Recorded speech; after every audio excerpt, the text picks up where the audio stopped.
Hello नमस्कार दोस्तों। उम्मीद करता हूँ सब अच्छे होंगे और अपनी पढ़ाई को और मजबूत कर रहे होंगे दोस्तों। आज का टेस्ट जो है बहुत ही इम्पोर्टेंट होने वाला है और उम्मीद करता हूँ ये क्लास आपको अच्छा लगेगा।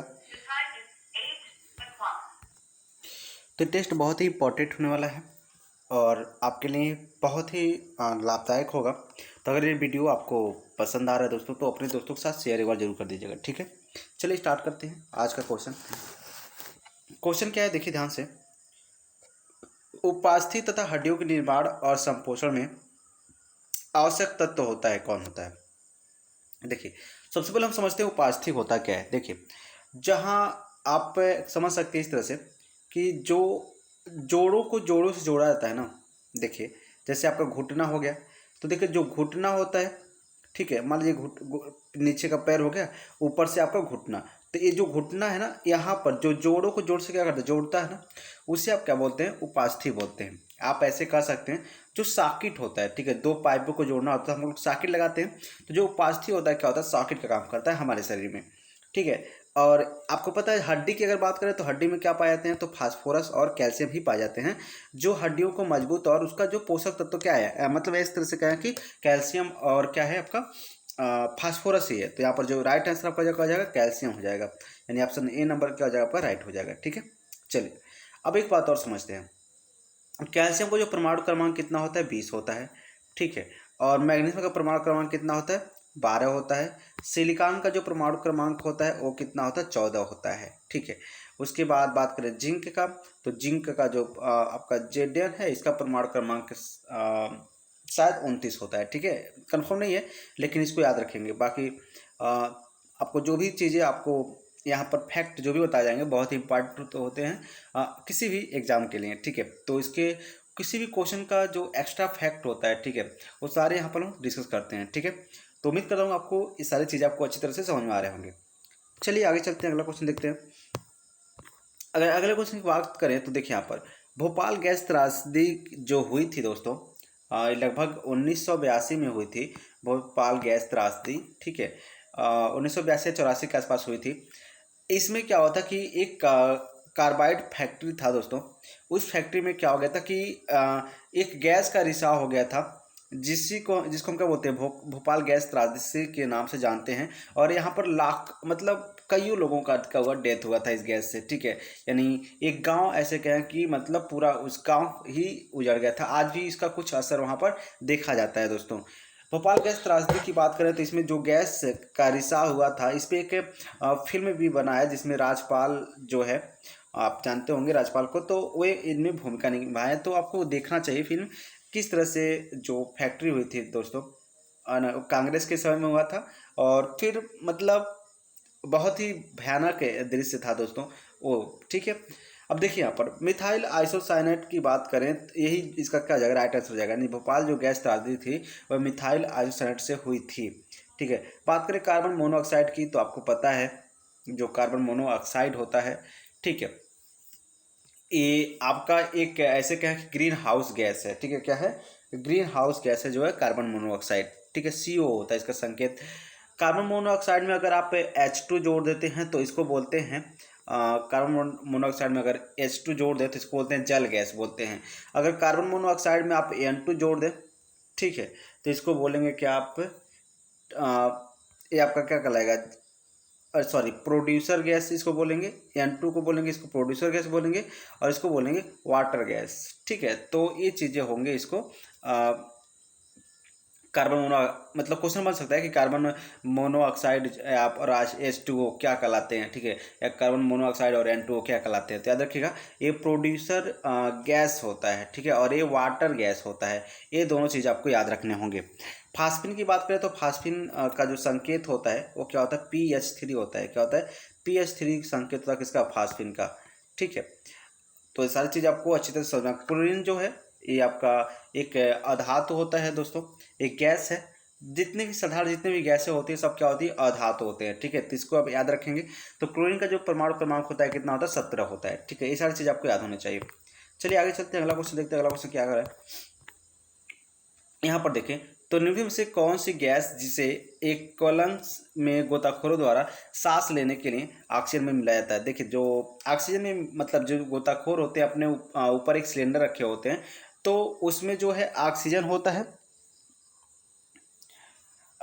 और उसके साथ एक और गैस होती है दोस्तों जिसका नाम है हीलियम। ठीक है, हीलियम हम इसलिए भर देते हैं कि जो सिलेंडर हो ज़्यादा भारी ना हो, क्योंकि हीलियम क्या होता है, एक हल्की गैस होती है और एक अक्रिय गैस होती है, तो इससे कोई मतलब फायदा भी नहीं होता, इससे जो ऑक्सीजन है वो क्रिया नहीं कर पाता है।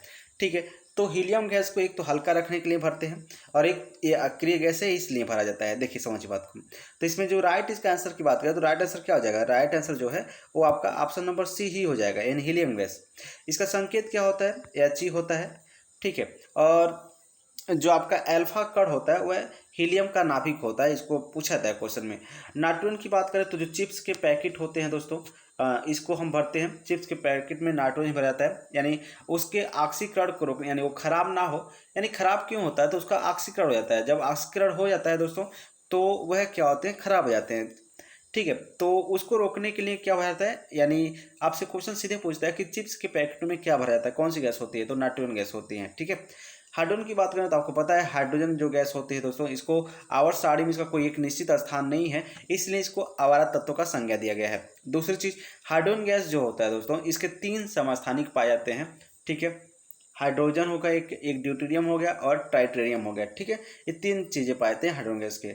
मीथेन पता है, देखो मीथेन को मार्स गैस भी कहते हैं और उसका संकेत क्या है, CH4 है। यानी मीथेन को मार्स गैस कहते हैं क्योंकि ये दलदली स्थानों से पाया जाता है। तो ये सारी चीज़ आपको याद होनी चाहिए, कभी भी यहाँ से क्वेश्चन बन सकते हैं।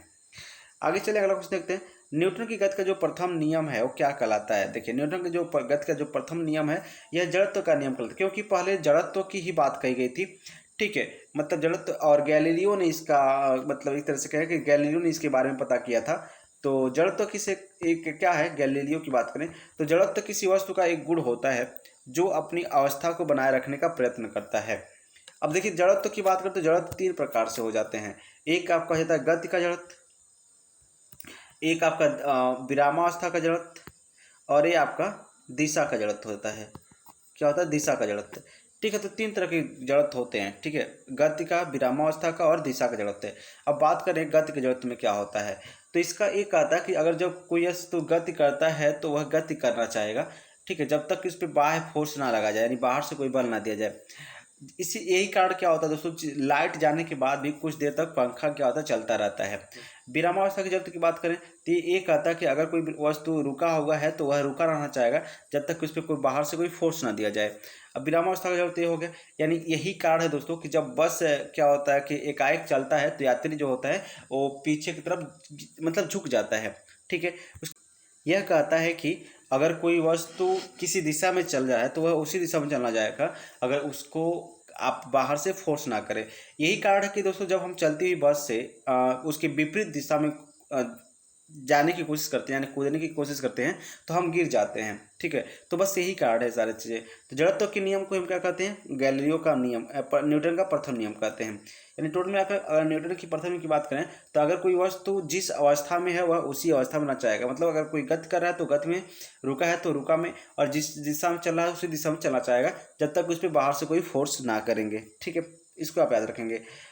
देखिए, अगर बात करें यहाँ पर संवेग संरक्षण का नियम क्या है, तो देखिए संवेग संरक्षण की बात करें तो संवेग संरक्षण जो होता है ये होता है P और क्या है M × V, यानी द्रव्यमान और किसी वस्तु के द्रव्यमान और वेग के गुणनफल को क्या कहते हैं, संवेग कहते हैं। एक क्या कहता है कि अगर कोई निकाय है तो उस निकाय का जो कुल संवेग होता है वो क्या होता है, संरक्षित रहता है, यानी उस निकाय के कुल संवेग में कोई इफेक्ट नहीं पड़ता है। ठीक है, उसके बाद बात करें यहाँ पर तो ये सारी चीज़ आपको अच्छी तरह से समझना चाहिए कि इसमें कोई भी आपको दिक्कत नहीं होती। संवेग जो है एक सदिश राशि होती है। ठीक है, चलिए आगे चलते हैं, अगला क्वेश्चन देखते हैं क्या है।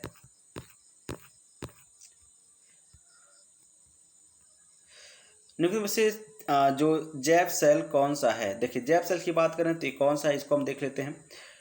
तो जो जैव सेल है, ठीक है दोस्तों, यहाँ पर आप बात करें तो आपका जो हो जाएगा, जो कोयला है, ठीक है, कोयला वो क्या है दोस्तों, जैव सेल है। ठीक है, कोयला को हम क्या बोलेंगे, जैव सेल बोलेंगे। ठीक है, चलिए आगे चलते हैं, अगला क्वेश्चन देखते हैं क्या है। देखिए, गामा किरणों से क्या हो सकता है दोस्तों। देखिए, गामा किरणें जो होती हैं, ठीक है, ये जो इनका तरंग होता है, तरंग दैर्ध्य होता है, वो क्या होता है, ज़्यादा होता है। तरंग दैर्ध्य सॉरी कम होता है। इनकी जो आवृत्ति होती है बहुत ज़्यादा होता है। इनका जो वेग होता है क्या होता है, बहुत ज़्यादा होता है। तो गामा कीड़े से एक चीज़ हो सकता है कि जीन म्यूटेशन जो हो सकता है वह गामा कीड़ों से हो सकता है। ठीक है, बाकी इस पर बहुत एक टॉपिक ही है अल्फा बीटा गामा कीड़े के बारे में। हम बताएंगे कि कौन से कीड़े क्या करती हैं, क्या काम करती हैं। ठीक है, गामा कीड़े को विद्युत उदासीन किरण होती है। क्या होती है, विद्युत उदासीन किरण। उसके बाद अल्फा किरण की बात करें तो अल्फा किरण जो होती हैं वो धनात्मक होती हैं और बीटा किरण क्या होती है, ऋणात्मक होती हैं। ये चीज़ आपको याद रखना होगा। और ये निकलती कहाँ से हैं, तो जब कोई परमाणु का विघटन होता है यानी विखंडन होता है तो वहाँ से क्या निकलती हैं, अल्फा बीटा गामा किरणें निकलती हैं। ठीक है, तो ये सारी चीज़ें याद रखने होंगे आपको। चलिए आगे चलते हैं, अगला क्वेश्चन देते हैं क्या है। अगर अगले क्वेश्चन की बात करेंगे आप, यहाँ पर देखिए क्या है कि एक लड़की झूले पर बैठी स्थिति में झूला झूल रही है। मतलब एक लड़की है जो झूले पर बैठी हुई है और झूला मतलब झूल रही है।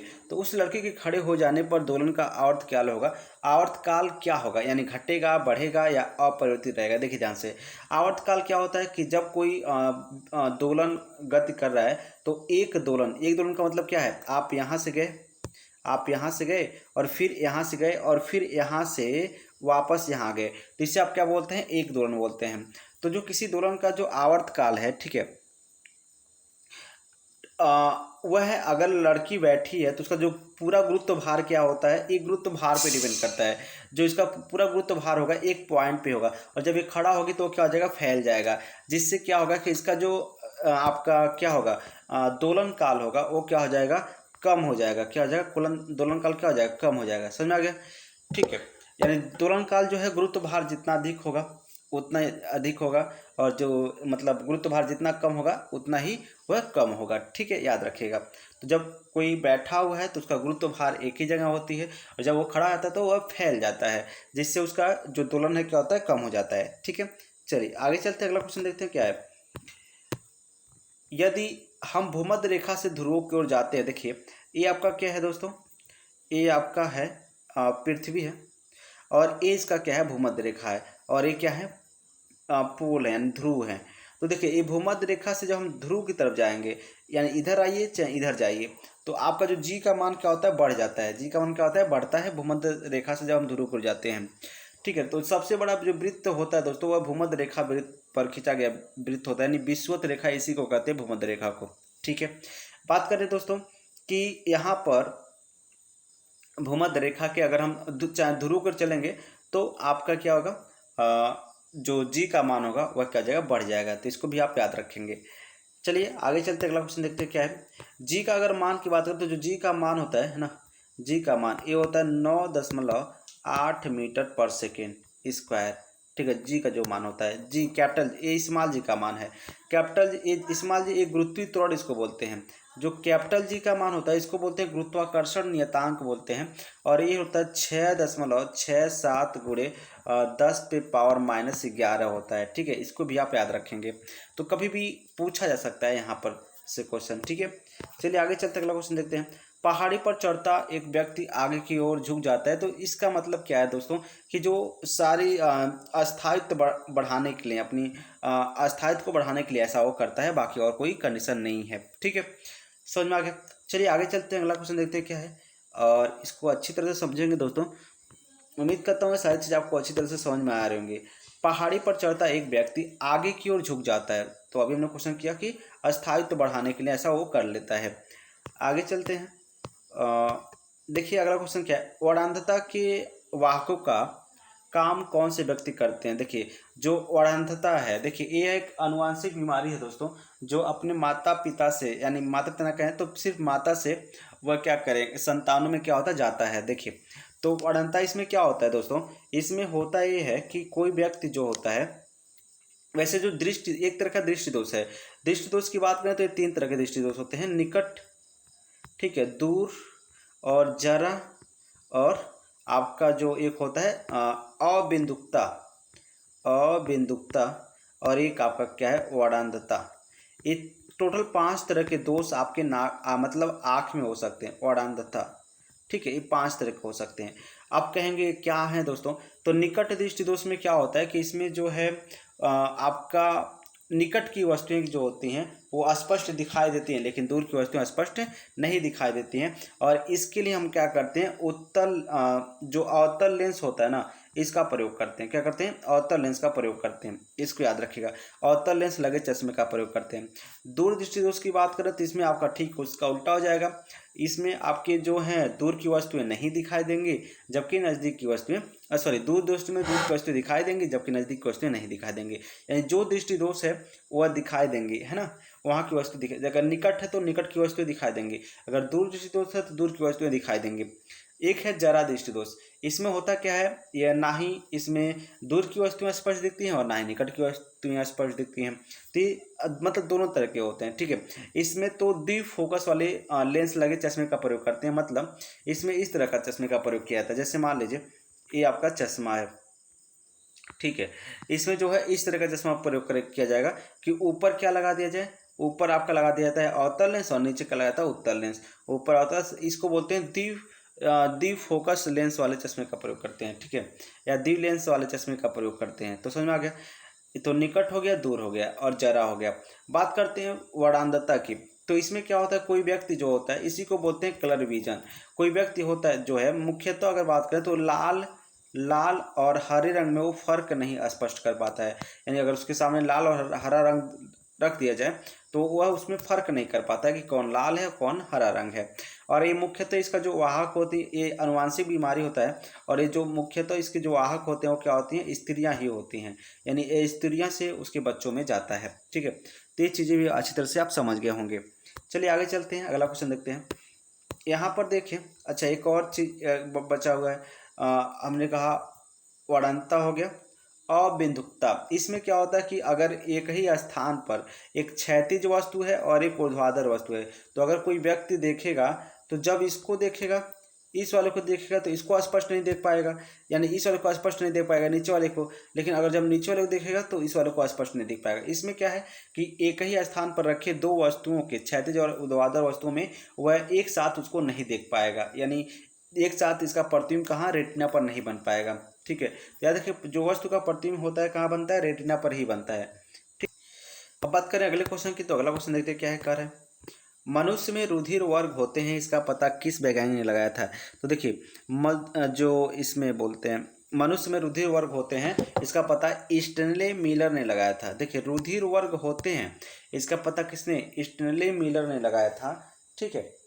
और अगर बात करें इसमें जो कार्ल लैंडस्टर है, ठीक है, इन्होंने क्या किया था, इन्होंने रुधिर वर्ग का पता लगाया था, ठीक है।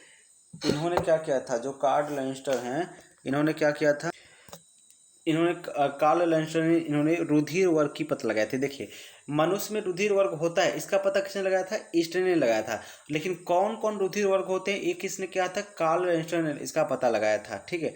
तो इसको आप अच्छी तरह से याद रख सकते हैं। यहाँ पर हम आपको चीज़ें बताएंगे, इसको आप याद रखना होगा आपको। ये चीज़ें क्या है समझिएगा ध्यान से। जैसे यहाँ पर हम लिख रहे हैं आपका रक्त समूह, रक्त समूह यानी ब्लड ग्रुप, रक्त समूह। देखिए, जो ए वाला रक्त है, ठीक है, ए वाला रक्त, इसके पास जो एंटीजेंस होते हैं, एंटीजेंस ए ही होते हैं, लेकिन एंटीबॉडी क्या होता है, बी होता है। देखिए, ए के पास एंटीजेंस क्या होगा, ए होगा, और इसके पास जो एंटीबॉडीज होगी वो क्या होगी, बी होगी। और यह अपना जो रक्त है किसको दे सकता है, या तो ए को देगा और या ए बी दोनों को दे सकता, ए बी को दे देगा, या तो ए वाले को देगा या तो क्या देगा, ए बी को देगा। समझ में आ गया। और ये किससे रक्त ले सकता है, तो लेने का काम किससे कर सकता है, या खुद ए से लेगा और या ओ से लेगा। ये बात समझ में आ गया होगा, ठीक है। आगे चलते हैं। अगला अगर बात करें तो जो रक्त समूह बी वाला है, तो इसका जो एंटीजेंस है ये बी ही होता है, लेकिन एंटीबॉडी क्या हो जाएगा, स्मॉल ए हो जाएगा, ठीक है। और यह जो अपना रक्त है, या तो आप बी को दे सकता है और या ए बी को दे सकता है, ठीक है। लेकिन ले किससे सकता है, तो या तो बी से ले और या ओ से ले। समझ में आ गया। अब यहाँ पर बात करें ए बी की बात करें, तो इसमें जो है कोई भी एंटीजेंस नहीं होते हैं, ठीक है। ए बी में क्या होगा, ए बी एंटीजेंस होगा, लेकिन एंटीबॉडी नहीं होते हैं, ठीक है। एंटीबॉडी क्या होते हैं, नहीं होते हैं। और यह जो अपना रक्त है या किससे ले सकता है, तो ये सिर्फ ए बी से ले सकता है। अच्छा, किसको दे सकता है, पर इसको हम डिस्कस कर लेते हैं। तो ये देने का काम किसको कर सकता है, ए बी को कर सकता है, यानी सिर्फ केवल ए बी को ही दे सकता है। एक सेकेंड दोस्तों, अगर इसकी बात करें तो ये फिर से आप इस पूरे चार्ट को हम बना देते हैं, समझिएगा ध्यान से। देखिए, तीन ब्लड जो ग्रुप होते हैं ये 4 तरह के होते हैं मुख्यतः। एक आपका क्या हो जाएगा, एक आपका हो जाएगा ए, फिर बी, फिर ए बी और फिर ओ। ये 4 तरह के रक्त ग्रुप होते हैं। तो बात करता है कि एक में कौन सा एंटीजेंस पाया जाता है। तो ए में एंटीजेंस की बात करेंगे आप तो ए ही मिलेगा, बी में क्या मिलेगा, बी ही मिलेगा, और ए बी में क्या मिलेगा, ए बी मिलेगा, और ओ में कोई भी एंटीजेंस नहीं मिलता है, ठीक है। इसको आप याद रखेंगे। अगर बात करें एंटीबॉडीज़ की तो ए में जो एंटीबॉडीज क्या मिलेगा, बी मिल जाएगा, बी में क्या मिल जाएगा, ए मिल जाएगा, और ए बी में क्या मिल जाएगा, तो ए बी में कोई भी एंटीबॉडी नहीं होते हैं। और इसमें अगर बात करें तो ओ में भी जो होगा ओ में भी ए और बी जो हो, इसमें भी कोई भी एंटीबॉडी नहीं होते हैं ओ बी में, ठीक है। तो याद रखेंगे, ना ही इसमें कोई एंटीबॉडी होते हैं और ना ही इसमें कोई एंटीबॉडी होते हैं, ठीक है। अब आगे चलते हैं। यहाँ पर देखिए, अगर बात करें ये जो है अपना रक्त किसको किसको दे सकता है, तो देखिए अगर इसकी बात हम करेंगे तो ये जो अपना रक्त है या तो ए को दे और या ए बी को दे, ठीक है। या तो ए को दें और या तो किसको दें, ए बी को दें। ये अपना रक्त किसको दे सकता है, या तो बी को दे और या तो ए बी को दे सकता है। ये अपना रक्त सिर्फ और सिर्फ ए बी को दे सकता है।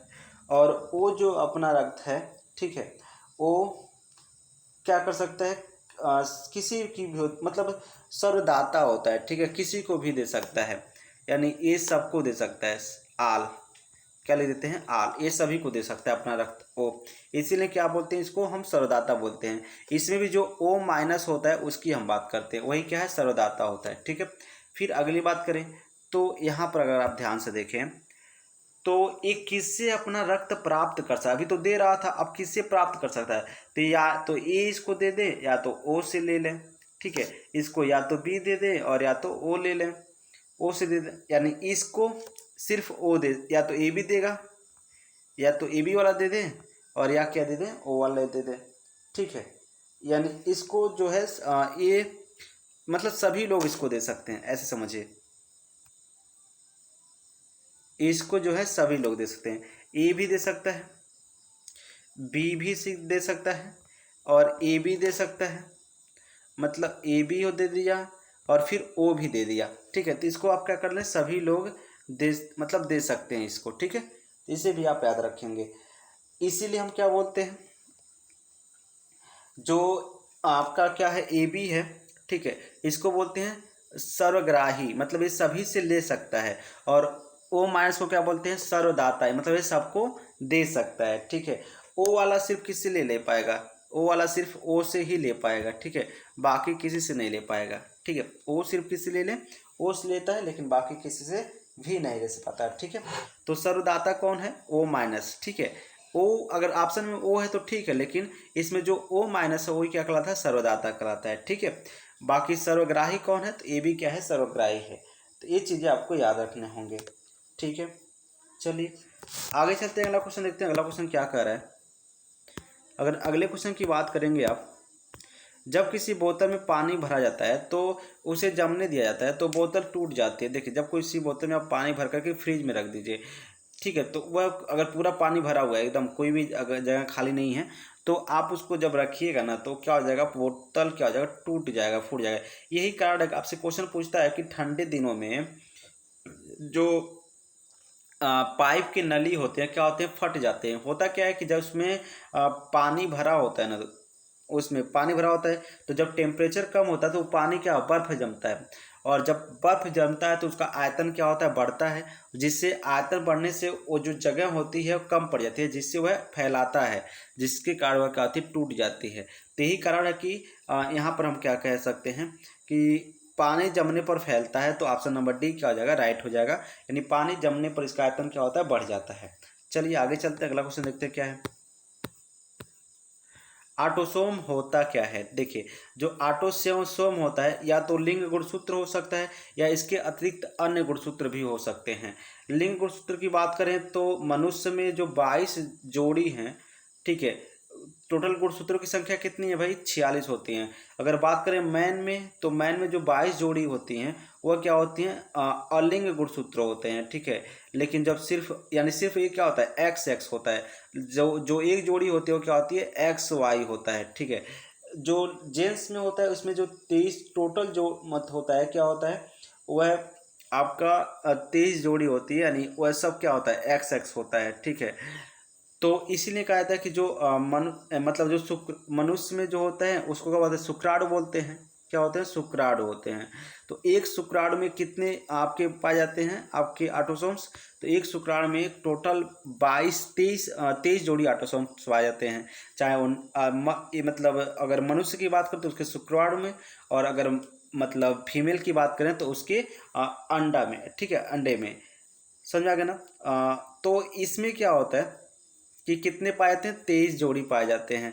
इसमें जो यानी लिंग का जो निर्धारण किससे होता है, तो आपको पता है लिंग का निर्धारण किससे होता है, पुरुष द्वारा ही होता है, शुक्राणु द्वारा होता है। यानी जब यक्स मतलब पुरुष का एक्स और स्त्री में सिर्फ एक्स ही होते हैं, तो ये आप जब मिलेंगे तो क्या यहाँ पर जो होगा भ्रूण होगा वो किसका होगा, लेडीज का होगा, ठीक है, यानी बच्ची होंगी। और अगर यक्स और वाई मिल जाए तो क्या हो जाएगा, यह जेंट्स की बात करता है, और ये यहाँ पर बच्चे होने की मतलब बच्चा होता है, ठीक है। तो ये चीज़ याद रखना है आपको। चलिए आगे चलते हैं, अगला क्वेश्चन देखते हैं क्या है। ए रुधिर वर्ग के व्यक्ति को किस वर्ग का रुधिर दे सकता है। देखिए अभी हमने बताया, या ए को या तो ए दें और या तो ओ दें, यानी ऑप्शन नंबर डी जो हो जाएगा क्या हो जाएगा, राइट हो जाएगा, ठीक है। अगले क्वेश्चन देखते हैं, अगला क्वेश्चन क्या कर रहा है इसमें। अगर अगले क्वेश्चन की आप बात करेंगे तो किस व्यक्ति का रुधिर वर्ग किस पर निर्भर करता है। देखिए, किसी व्यक्ति का जो रुधिर वर्ग होता है वह उसमें उपस्थित जीन्स पर निर्भर करता है। किस पे, उसमें उपस्थित जीन्स पर निर्भर करता है रुधिर वर्ग, ठीक है। तो याद रखिएगा ये सारे चीज़ें आपको। जीन्स होते हैं वो स्पेशली क्या होते हैं दोस्तों, तो यह डीएनए होते हैं, डीएनए होते हैं जीन्स, ठीक है। तो ये सारे चीज़ें महत्वपूर्ण थे और यह सभी आपको याद होने चाहिए, ठीक है। और ये कहाँ होते हैं दोस्तों, तो ये जो आपके जीन्स होते हैं, ठीक है, और ये डीएनए के बने होते हैं, और ये जो गुण